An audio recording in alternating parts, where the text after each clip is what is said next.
Olá, iluminados! Boa noite!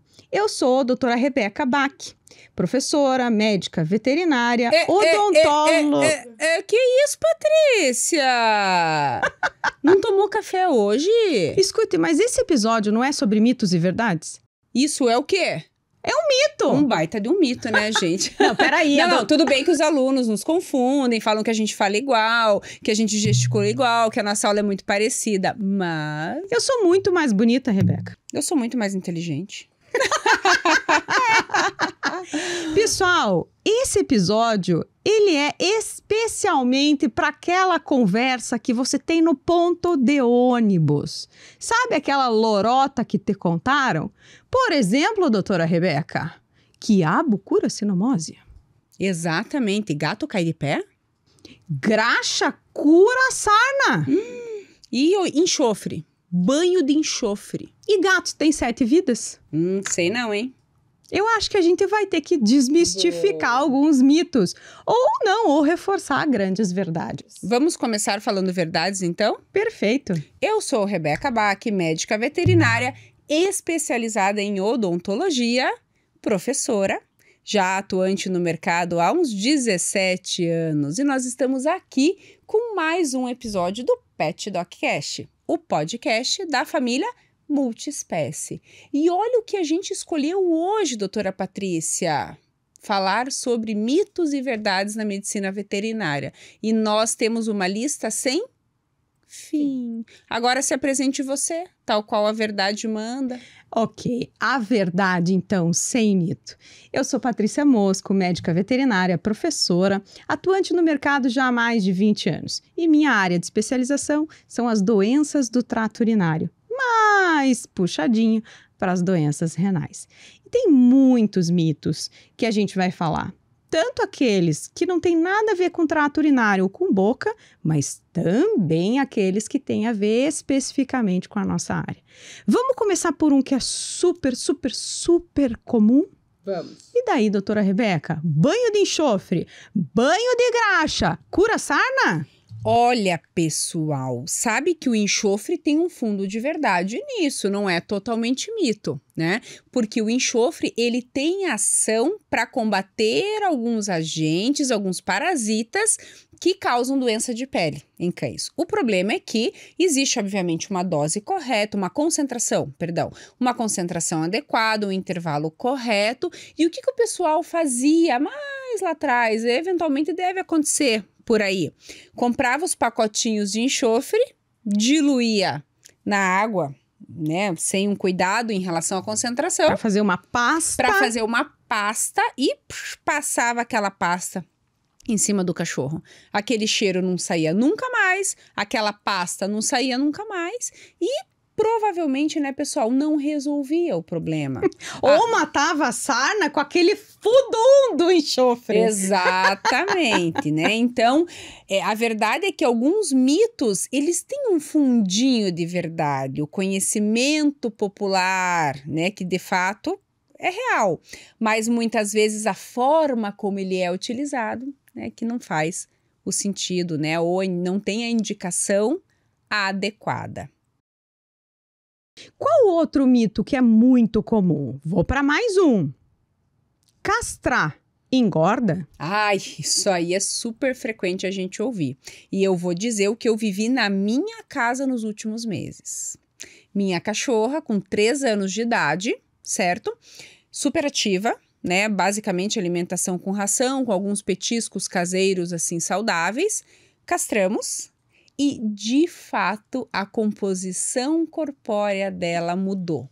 Então, olha só, não mudou a atividade física, ela continua no mesmo ambiente, não mudou a alimentação. E o mais divertido são as crianças lá em casa me perguntando: mãe, olha a barriguinha da Margot. A Margot não tinha barriguinha. É impressionante, Patrícia, como a mudança de concentração de hormônio, sim, mudou a distribuição, a composição corpórea da Margot. Ela engordou, ela ganhou, eu vou dizer assim, ó, eu tô cuidando, em torno de 600 a 800 gramas. Ela engordou bastante. bastante para quem tem 4 quilos? Exatamente. Então, acho que uns 600 gramas. Né? E eu posso dizer de carteirinha que não mudou nada na vida dela. O único evento foi a castração. Ou seja, né, pessoal, ele entrou no quê? Na menopausa. Acabaram os hormônios sexuais da Margot. É o que acontece com a mulher quando ela está entrando nesse processo de menopausa, que realmente percebe-se mudança de distribuição corporal, de depósito de gordura corporal e uma tendência a ganhar peso. Mas isso não significa em absoluto, pessoal, que o animal vai ser obeso. Tudo depende do estímulo que ela tiver ambiental para realizar atividade física e da alimentação dada. Então, quem olha a Margot e não conhece ela antes disso vai dizer que ela é uma cadela magra. E, de fato, ela está magra. Mas a gente que conhece ela de perto sabe que ela criou uma barriguinha, um acúmulo maior ali de gordura, né, no abdômen depois da castração. Então, é uma verdade. O que é mito nesse cenário é o quê? O animal engordar absurdamente e atribuir isso à castração. Se você mantiver os hábitos saudáveis, assim como a mulher, que também entra na menopausa, que também envelhece, se a gente continuar se cuidando, a gente vai conseguir manter o peso adequado. Então, aquelas dietas que aparecem no pacote, as dietas comerciais, ração para animais castrados, elas realmente têm indicação para esses animais castrados? Elas auxiliam o controle de peso? Possivelmente sim, porque elas têm um aporte calórico um pouquinho menor. Interessante, né? Perfeito isso, né? Então, as necessidades mudam diante de uma modificação da dinâmica hormonal daquele organismo. Perfeito. Então, olhar atento para esses animais aí, né, pessoal, que são castrados e que precisam ter um ajuste, muitas vezes, de alimentação, de dieta e de exercício físico. Vamos emendar outro mito, Paty, outra verdade ou mito, enfim. Preciso castrar antes do primeiro cio, senão meu animal vai ter câncer. Isso é um mito de quem está mais ligado à medicina veterinária ou quem teve cão recentemente e teve a orientação de castração precoce. E por que hoje isso é um mito? Isso não era mito há pouquíssimos anos atrás. Isso é um sinal, pessoal, que a ciência muda. As informações, elas são, né, descobertas e as coisas vão se evoluindo, exatamente. Então, o que nós temos no cenário atual? A castração, sim, é muito bem indicada, porque previne doenças ligadas ao excesso de circulação de hormônios. Contudo, hoje sabe-se que aguardar o primeiro cio para castrar entre o primeiro e o segundo, ou entre o segundo e o terceiro, mantém o benefício de prevenir câncer de mama, contudo, diminui a chance de termos problemas relacionados à falta de circulação naquele momento crucial que é a adolescência dos cães e dos gatos. E isso tem muita relação com o desenvolvimento corporal. Crescimento, a modificação e depósito de gordura em alguns locais do corpo. Fragilidade ou não, né, dos ligamentos, dos tendões. A formação da musculatura. Exato. Quantidade de massa magra e também o amadurecimento e fortalecimento do esfíncter uretral. Exato. Ou seja, esses cães que são castrados precocemente, eles têm um índice, uma taxa superior com relação à proteção contra o câncer de mama, contudo, estão mais predispostos a ter menos massa magra, maior depósito de massa gorda, de gordura no corpo, percentual de gordura no corpo, maior predisposição aos problemas ligamentares.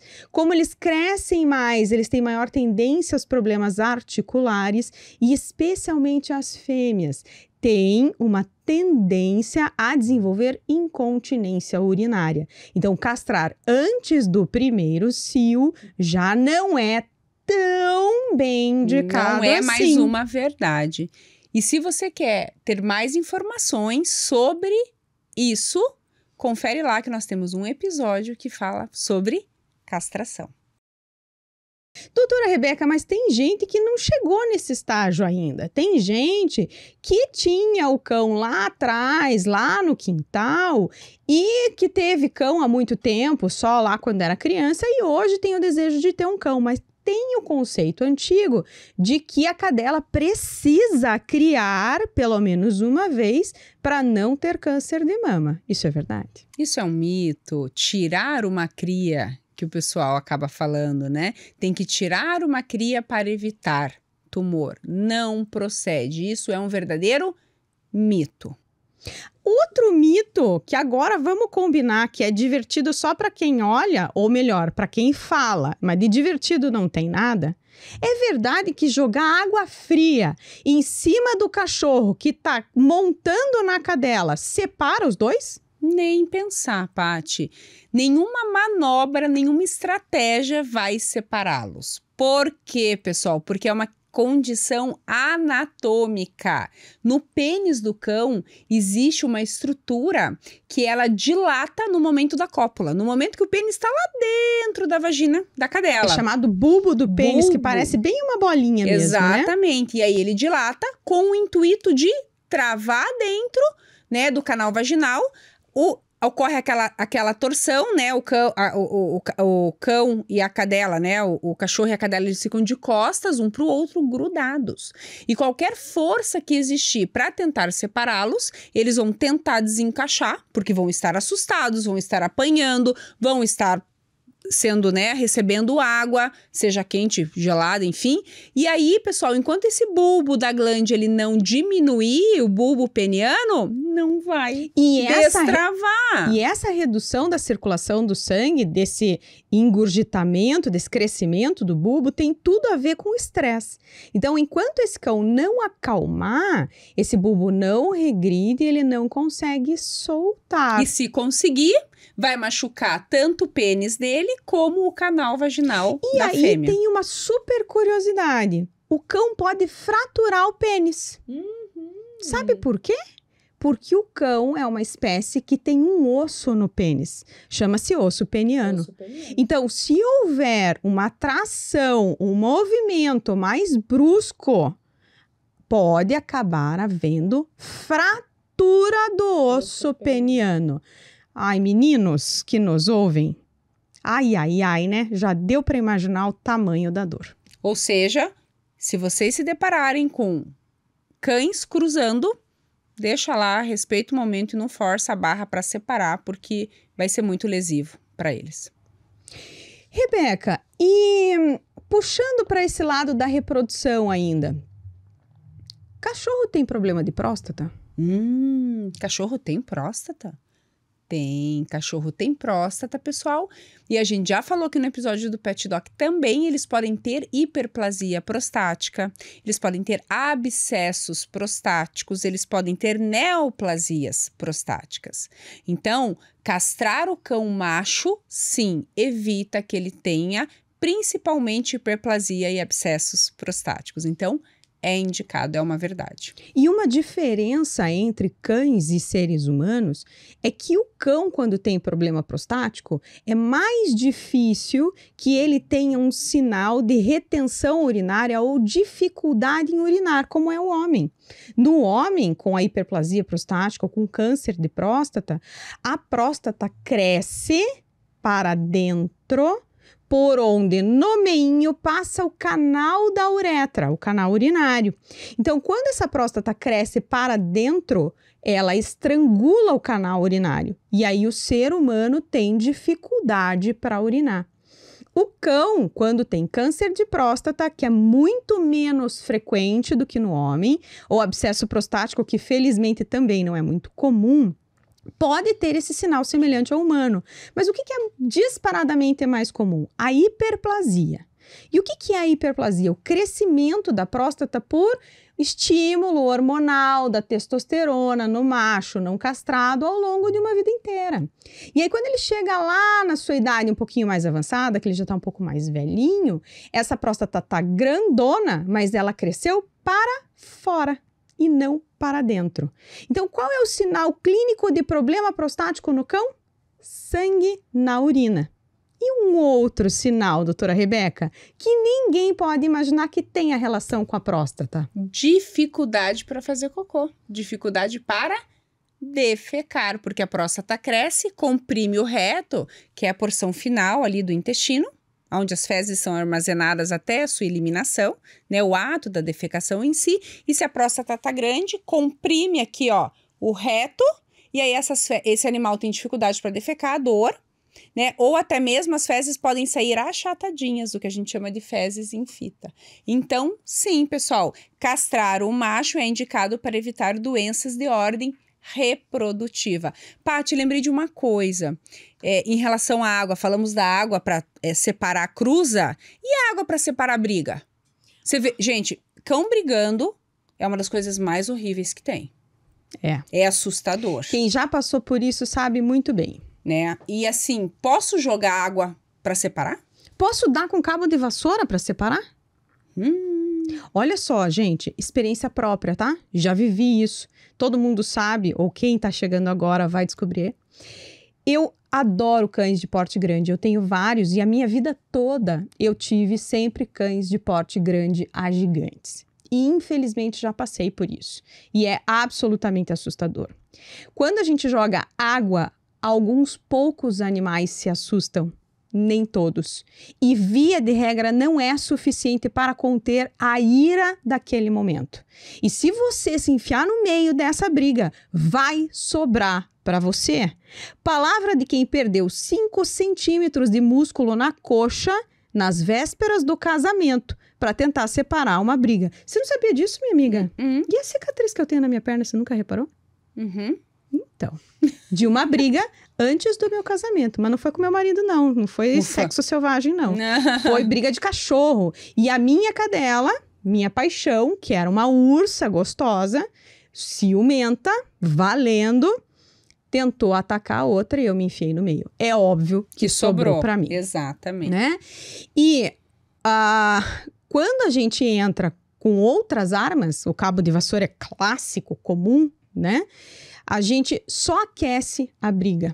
Então, o que mais funciona e o que eu tive que aprender a ter em casa quando ainda tinha esses problemas, hoje felizmente não tenho mais, era bombinha. Então, quando eu escutava aquela rusga, né, aquela não tô gostando da brincadeira, eu já pegava a bombinha e tacava, né, para fazer barulho mesmo, estopim. E aí eles se assustam? Na calçada, eles se assustavam, cada um ia para um canto e a gente conseguia afastar e prender cada um no seu até os ânimos se acalmarem. Então, gente, cuidado, não se enfie em briga de cachorro. Não, a água não é suficiente, cabo de vassoura só vai machucar vocês. Então, se vocês têm, né, esse risco, o ideal é ter uma gavetinha dentro de casa com umas bombinhas para fazer barulho e assustar e afastar essa galera. Que ótimo. Paty, voltando um pouquinho, como você gosta de falar, dando um passinho para trás, voltando lá na reprodução, explica para mim e para os nossos ouvintes, gata no cio é escandalosa? Quem já ouviu gato barulhento fazendo folia na gente, rua? Isso é verdade, não tem nada de mito. Ó. Gata é escandalosa mesmo. Eu vou contar uma curiosidade. Vou contar um caos pra vocês. Estava eu de plantão na clínica à noite. Toca o telefone, a gente atende, né? Hospital veterinário, boa noite. Doutora, a minha gata está fazendo assim, ó. Será que ela tá no cio? Gente, não tem como saber pelo miado, óbvio. Mas sim, gata no cio é escandalosa. Mas por quê? Vocês sabiam que o pênis do gato é cheio de espículas? espículas. Parece espinho? Parece espinho. Esse pênis do gato, ele tem justamente essa conformação anatômica, múltiplas espículas, que é porque no momento da cópula, em que esse pênis é inserido na vagina da gata, ele arranha a vagina da gata. Dói. Imagine o escândalo, né?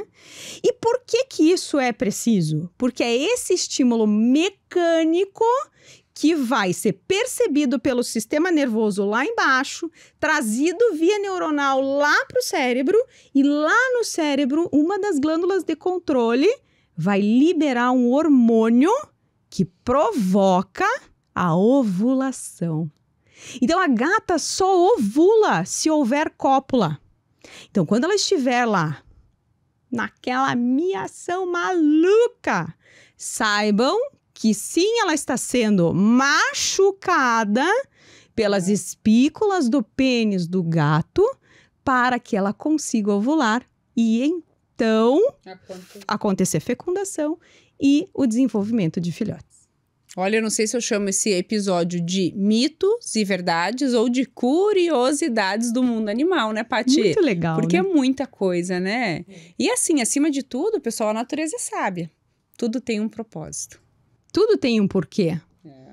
Exatamente. Rebeca, e por falar em porquê, para que serve aquele monte de pelo dentro do ouvido? Esse monte de pelo certamente dá otite. Ai, isso é mito ou é verdade? É muito mais mito do que verdade, pessoal. Teoricamente, o pelo no canal auditivo, na parte interna, ele serve como uma barreira protetora, para que a água não penetre em estruturas mais nobres, não mantenha, né, aquele ouvido, aquela orelha úmida e assim, possivelmente predispondo a uma otite. Só que aí existe toda uma tendência, né, de no pet shop cortar, remover aqueles pelos, porque se esses pelos ficarem muito úmidos, de fato, eles podem predispor ao desenvolvimento de uma otite. Então, isso é um pouco contraditório, né, Paty? Se é um animal que tem, por exemplo, a predisposição a produzir muito cerúmen, muita cera de ouvido, talvez a cera com excesso de pelo, com a umidade, aí não seja uma combinação adequada. Mas, de forma geral, não é indicado a remoção dos pelos, porque eles são protetores. E você sabia que o ouvido, ele tende a ser autolimpante? Ele tem ali um fluxo de água, né, de chuva, ou eventualmente uma água de banho que entre naturalmente, o cão chacoalha a cabeça e essa água tende a ser expelida. Além disso, a cera produzida ali pelas glândulas dentro do canal auditivo também age como um impermeabilizante. De novo, a natureza é muito sábia, salvo situações muito específicas de um paciente alérgico, um paciente que produz muito cerúmen, e isso acaba deixando o ambiente mais ali gorduroso. Aí tem umas situações mais particulares, mas de forma geral, pelo é protetor e não deve ser mexido. E por falar em pelo, pode cortar o bigode do gato? Ai. O que vocês acham? Eu já ouvi falar que bigode de gato não se corta porque eles são totalmente o quê? Sensíveis. Eles usam com função tátil. Sensorial. Para alimentação, para subir em alturas. Procede isso, doutora Patrícia? Eles têm noção de espaço e de sensibilidade. Então, é verdade, não pode cortar o bigode do gato. Rebeca, e a mulher grávida? Quando ela engravida, ela tem que dar o gato? E dar o cachorro, então? Nossa, a gente escuta muito isso, pessoal. Mulheres grávidas que vêm até nós, vêm para o médico veterinário desesperada, sem saber o que fazer, porque o obstetra dela, frente a um diagnóstico de gestação, indicou o afastamento. Desfazer dos animais. Desfazer do gato. Esse é um mito, pessoal, absurdo. E assim, ó, o pior, né, Paty? É um mito veiculado por médicos. E que daí, quando o médico fala, tem um peso, passa quase a se tornar uma verdade. Bom, vamos falar bem a verdade, Rebeca. A grande verdade é o seguinte: se você tem o seu gato em casa, mulher grávida, presta atenção. Se você tem o seu gato em casa, criando para engorda, para fazer um churrasquinho dele, então não coma a carne dele crua, porque aí sim é um problema. Exatamente. Aí transmite a toxoplasmose. Mas se você não tá criando seu gato para fazer churrasquinho de gato... A gente imagina que não. Em condições normais. Então esse gato não vai te transmitir a toxoplasmose. Agora, em nenhum momento, Rebeca, tem algum momento que pode ter risco? O que eu preciso prestar atenção? Ou que cuidado a mulher grávida pode ter? Tem sim, Patrícia. Então, assim, os cuidados precisam ser redobrados, no sentido de que sugere-se, orienta-se que essa mulher grávida não faça manipulação das fezes do gato, pessoal. Da caixinha de areia, né? Do banheiro, do toalete desse gato. Por quê, pessoal? Porque se as fezes do gato, que eventualmente tenha toxoplasmose, esteja eliminando no ambiente por intermédio das fezes, e essas fezes, elas ficam estão contaminadas, e se elas ficam de 24 a 48 horas expostas ao ambiente, aquela toxoplasmose, aquele toxoplasma, perdão, que estava como se fosse ali inerte, ele passa a se tornar infectante. E aí sim, se a mulher manipular e eventualmente ingerir uma mão suja, não lavou bem a mão e tudo mais, aí sim ela pode se contaminar. Então, qual é a orientação básica? Mulher grávida, evite de fazer a higiene da caixa sanitária do seu gato. Mulher grávida, se precisar fazer, faça com luva. E mulher grávida, se precisar fazer, não deixe, troque todo dia, porque a chance daquele oocisto da toxoplasmose esporular, que a gente fala, se tornar infectante é mínimo se as fezes forem frescas. O problema maior vai estar quando as fezes estiverem secas, já com um período de exposição ali ao ambiente. Outro cuidado, evitar, por exemplo, do gato dormir no travesseiro. Porque se ele ficar ali com a região perianal com alguma sujidade de fezes que eventualmente tenha o cisto, e isso passe das 24 a 48 horas e dorme lá com a bunda do gato na cara. Existe um risco pequeno, mínimo, mas existe. Aonde que a mulher frequentemente, Patrícia, pode se contaminar com toxoplasmose? Comendo verduras e legumes sem higienização adequada. Então, é muito mais fácil você adquirir a toxoplasmose, mulher grávida ou qualquer pessoa. O risco é para qualquer um, né? A questão é que para mulher grávida pode causar má formação fetal. Comer verduras e legumes mal higienizados. Então, essa mulher grávida, a principal orientação é que ela evite comer saladas em lugares em que ela não conheça a forma adequada de higienização desses alimentos. Então, o ideal mesmo é fazer a saladinha em casa depois de fazer a higienização correta. E carne crua, faz algum sentido? Mulher grávida não comer comida japonesa, não comer carne bovina, então quibe cru, a carne de onça? Isso sim. O agente da toxoplasmose pode ficar escondido no meio do músculo. Por isso é que eu brinquei com vocês sobre o churrasquinho de gato ou churrasquinho de cão, né? O cão não elimina a toxoplasmose nas fezes. O único veículo seria o gato. Possível veículo seria o gato. O cão de jeito nenhum. Então, a única forma da gente adquirir de um animal que não elimine via fezes o agente da toxoplasmose é se nós ingerirmos o músculo, a carne e a carne crua. Então, sugiro fortemente que jamais comam carne mal passada ou crua quando estiver grávida. E especialmente se essa carne não passou por inspeção sanitária ou não veio de um local de boa procedência. Perfeito. Paty, eu lembrei de uma coisa. De novo, vamos dar uns passinhos para trás no sentido de conversar sobre reprodução, tá?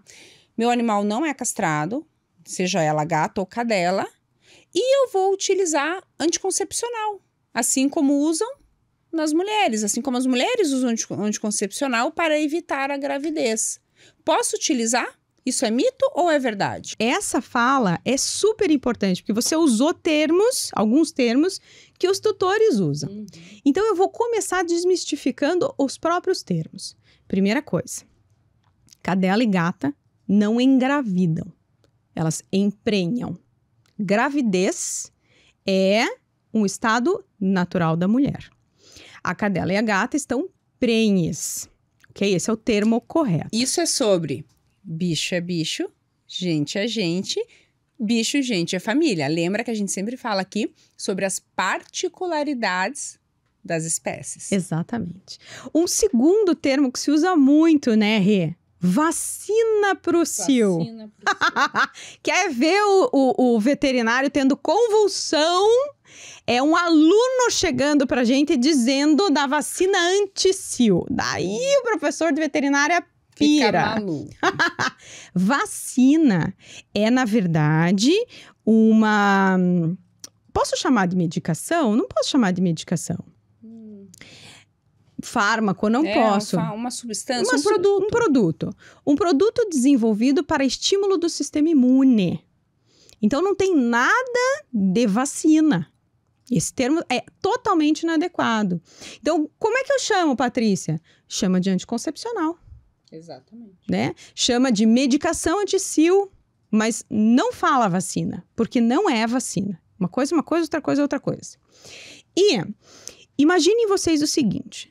Os primeiros anticoncepcionais que foram desenvolvidos para nós mulheres eram pílulas, então pequenas doses de hormônios tomadas todos os dias para inibir a ovulação, que é aquele período fértil, né, da mulher, maior risco de fecundação, então a gravidez, para inibir um ciclo de 28 a 30 dias. Imagine a bomba de hormônio, que é uma injeção única para inibir um ciclo inteiro estral, que não é menstrual, de 6 meses. É uma bomba. Então, essas medicações anti-cio, elas têm fortíssima contraindicação. Por quê? Porque quando a gente faz essa bomba de hormônio, a gente desregula o organismo inteiro. Para começar, que quem usa sabe que as cadelas ficam bem mal-humoradinhas nesse período.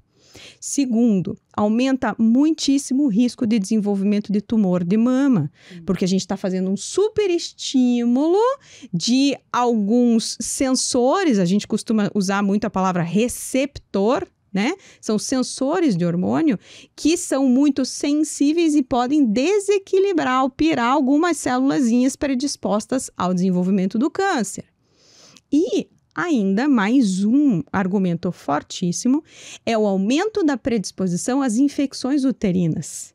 Porque nesse período há toda uma modificação do útero, do canal vaginal, que aumenta a chance de subir bactéria, contaminar e promover o desenvolvimento da infecção uterina. E a infecção uterina, que é a piometra, é um estado gravíssimo. Que pode ser fatal. Pode ser fatal e geralmente é quando não tratado. Por quê? Porque o útero vira uma bolsa de pus. Então, quem aí já passou por isso, sabe que levou a cadela ao veterinário, o veterinário diz que tem que operar e tem que operar de emergência. Por que que tem que operar de urgência, de emergência? Gente, pense uma bolsa de pus. Se você der um remedinho antibiótico pela boca, esse antibiótico vai chegar na parede do útero pelos vasos sanguíneos, depois do processo de absorção, distribuição, tudo isso. Mas não vai conseguir chegar no meio da bolsa cheia de pus. Então, a eficácia só do antibiótico é muito pequena. Qual que é a melhor forma de você tratar com menor risco? Removendo essa bolsa de pus de dentro do corpo. Então, sim, o tratamento é cirúrgico. Ah, mas eu já ouvi que existe medicação que pode ser usada para piometra. Realmente existe, mas existem condições. Um útero que está absurdamente dilatado com pus traz um risco tão grande de disseminação de infecção, risco de infecção generalizada, que é a sepse, que a gente tem que avaliar muito bem o risco-benefício. Sem falar que essas medicações são caríssimas, ali ó, tete a tete com o preço da cirurgia e deixa essa fêmea predisposta à infecção no próximo cio. Exatamente. Então, o quanto realmente vale a pena fazer uso desses fármacos? Lembrei de uma outra coisa. Patrícia, eu trabalho o dia inteiro, né? Então, a minha cachorra ou o meu cachorro fica sozinho boa parte do tempo. Nossa, e ele fica tão ansioso, ele sente tanto a minha falta ou a nossa falta, que vive lambendo a pata. É muito ansioso. É muita ansiedade, né? Lamber patas é ansiedade? Ele chega em casa, fica gritando, faz xixi e ainda fica se lambendo, sem parar. Ah, claro que isso é ansiedade, né? E Só aí? que não, né? A gente tem um episódio de dermatologia, pessoal. Deem uma procurada lá na nossa página, deem uma procurada no nosso canal, porque lamber patas, na maioria das vezes, é sinal de doença alérgica, de coceira. Então, tem que procurar um veterinário e tentar entender o motivo pelo qual esse animal está lambendo as patas. Nesse sentido, otite. Então, assim, a gente falou dos pelos, etc., né? Que é a orelha autolimpante. Mas é muito comum animais irem para pet shops, para banho e tosa, e voltarem 2, 3 dias depois, desenvolvem otite, e aí você atribui a culpa à ida ao pet shop, porque não secou direito a orelha. Isso é mito ou é verdade? Nossa, é total mito. Água no ouvido, você agora há pouquinho explicou, né, Rê? O ouvido produz uma cera que é impermeabilizante do canal. Então, ele vai repelir a água. Essa é a tendência. Geralmente é isso que acontece, e acontece isso na grande maioria dos animais. Qual é o animal em que isso não vai acontecer? Naquele que tem uma doença, via de regra, alérgica como base. E aí ele fica predisposto.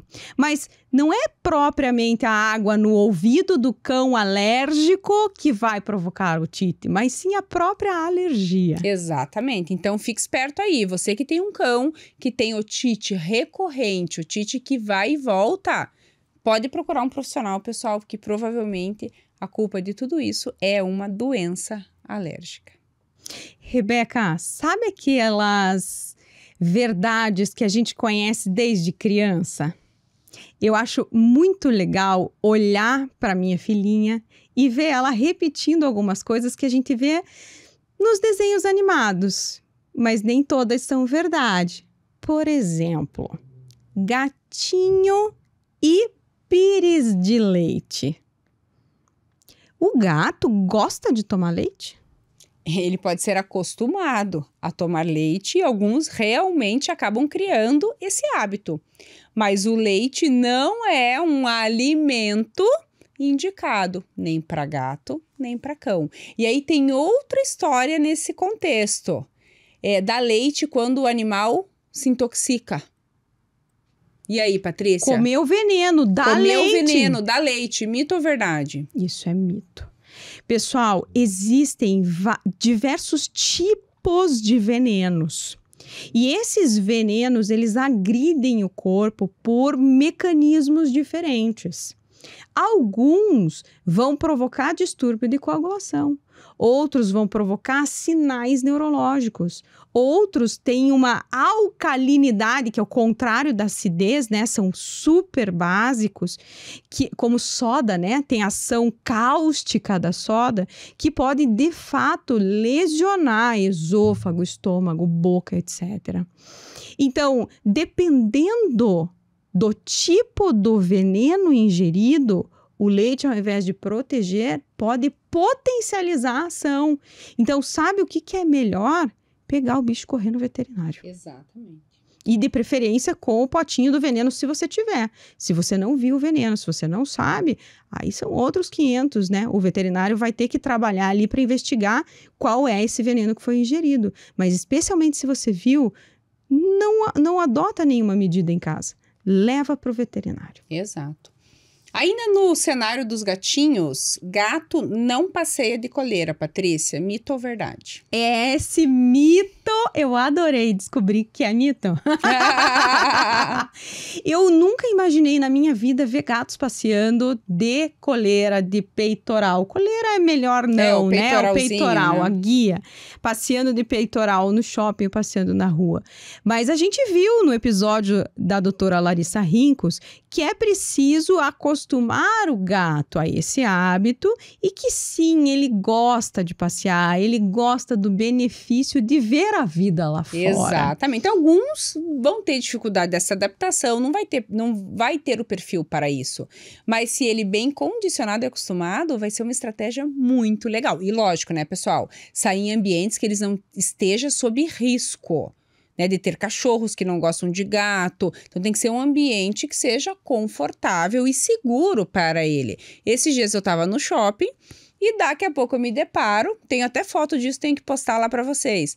Um esfinx, que é o gato pelado, belo e formoso na coleira, super sociável. Fui lá, puxei papo com a tutora, acariciei o gato e ele feliz da vida vivendo aquele momento social. Olha que bacana isso.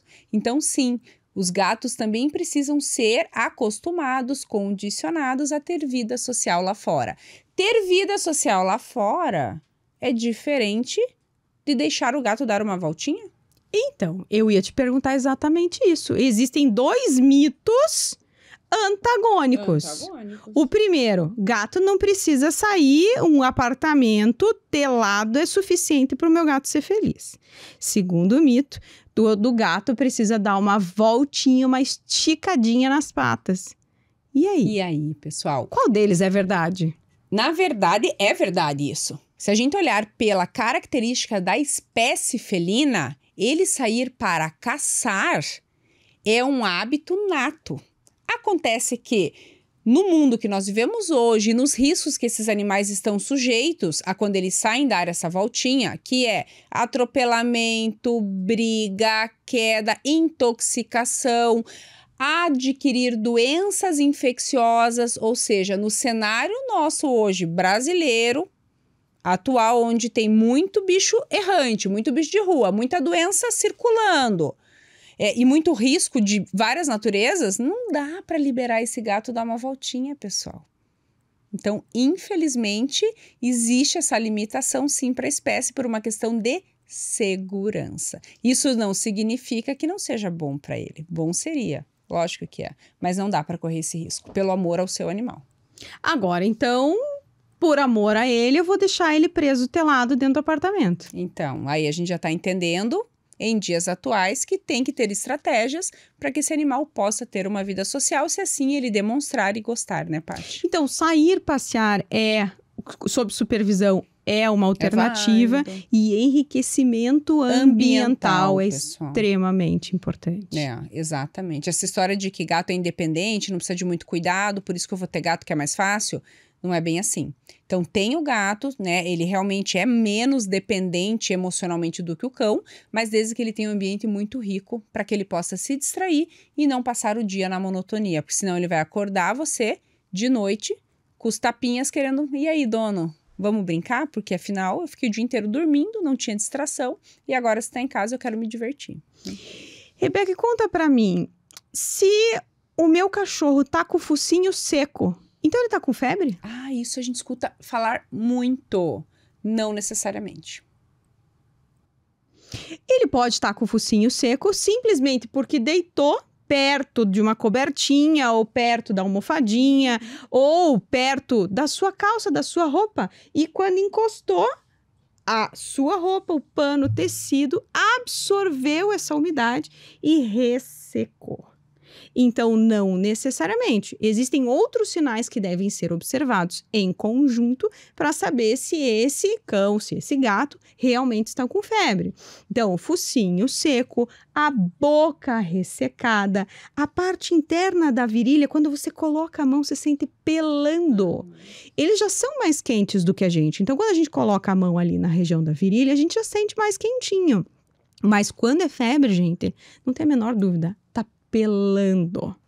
E a ferição, né? O método mais seguro de definir se é febre ou não é colocar um termômetro no ânus, né? Introduzir um pouquinho ali no reto e esperar os minutos e avaliar. E qual que é a temperatura normal? Temperatura normal do cão até 39,2, 39,5. Em dias quentes a gente tolera um pouquinho, né? E do gato? Um pouquinho menos, 39, 38,5, né? Com variações entre eles. Então, a temperatura tanto do cão como do gato é maior do que a nossa. Rebeca, a gente recebeu algumas questões dos nossos iluminados. Aham. Vamos responder algumas delas? Vamos responder. Uma delas é: meu cachorro come grama. Ele tá com dor de barriga, com dor de estômago? Comer grama é um sinal Comer grama, comer mato, né? Exato.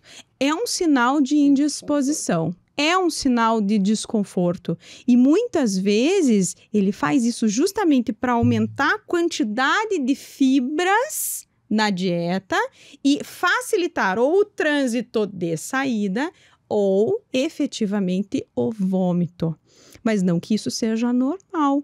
Se isso se repete com frequência, pessoal, tem que investigar.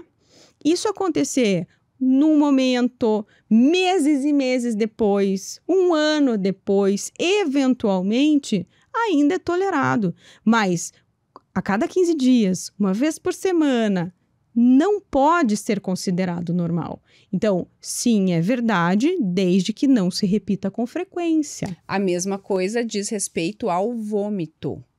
Né? A gente escuta algumas pessoas falarem, é da raça, o vômito é da raça. Não existe isso, pessoal. Cão que vomita toda semana, a cada 10, a cada 15 dias, tem sim alguma coisa por trás que leva esse indivíduo a ter esses vômitos, mesmo que esporádicos, com uma esporadicidade com uma certa frequência, né? Não é todo dia, mas acontece de tempo em tempo. Então, tem que investigar.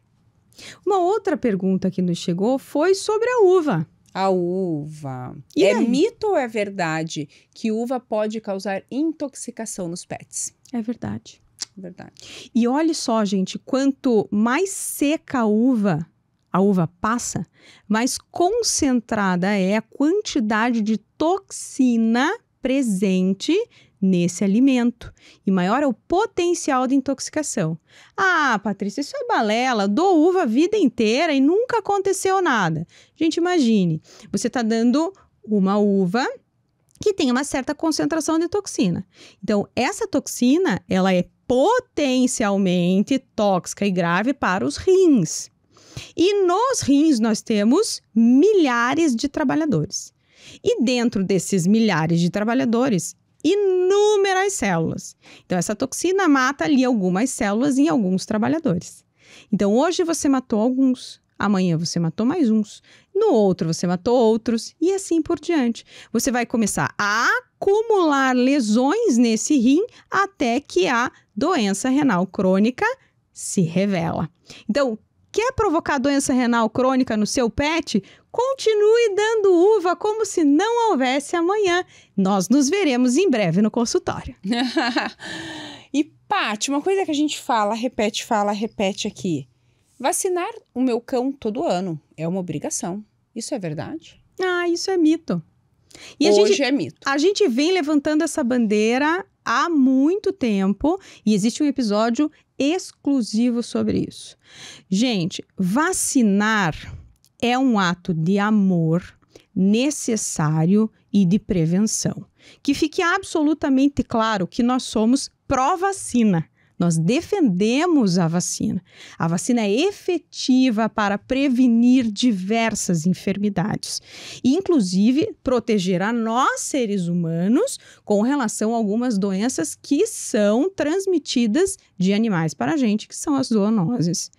Contudo, a gente precisa vacinar mais os nossos animais para as doenças em que eles estejam sob risco e menos sobre aquelas doenças em que eles já tenham proteção e não precisem de uma sobrecarga protecional. Exatamente. Então, é sobre não vacinar demais para as mesmas coisas e racionalizar protocolos de vacinação para aquilo que o meu pet, seja o meu cão, seja o meu gato, esteja efetivamente exposto ao risco. Temas relacionados a mitos e verdades. Nós temos que gravar talvez um outro episódio, uma outra conversa sobre isso. Mas nós precisamos encerrar. E eu queria encerrar, sabe como? É mito ou é verdade que os animais absorvem as nossas energias, as nossas doenças, refletem as doenças dos tutores? Faz sentido isso? Rebeca, isso é uma pergunta mística, né? E a gente não tem exatamente uma resposta científica para dar para os nossos ouvintes, que esperam, de repente, que 2 médicas veterinárias falem cientificamente sobre isso. Mas o que a gente sabe da ciência? Que todos nós emitimos energias e todos nós criamos campos energéticos ao redor de nós. E que nós partilhamos campos energéticos das pessoas que estão conosco e especialmente aquelas que convivem ou estão mais tempo conosco. E os animais também têm esses campos energéticos. Então, um animal que está no nosso ambiente, na nossa casa, do nosso lado, ele partilha o nosso campo energético.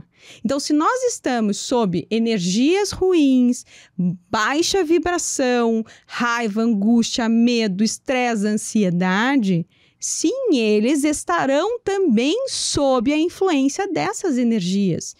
E a gente sabe, sim, é verdade, isso é ciência, de que os animais desenvolvem enfermidades por estresse, que pode se manifestar como medo, se revelar como agressividade. E aí, estas enfermidades trazem dor, sofrimento e algumas delas, inclusive, risco à vida.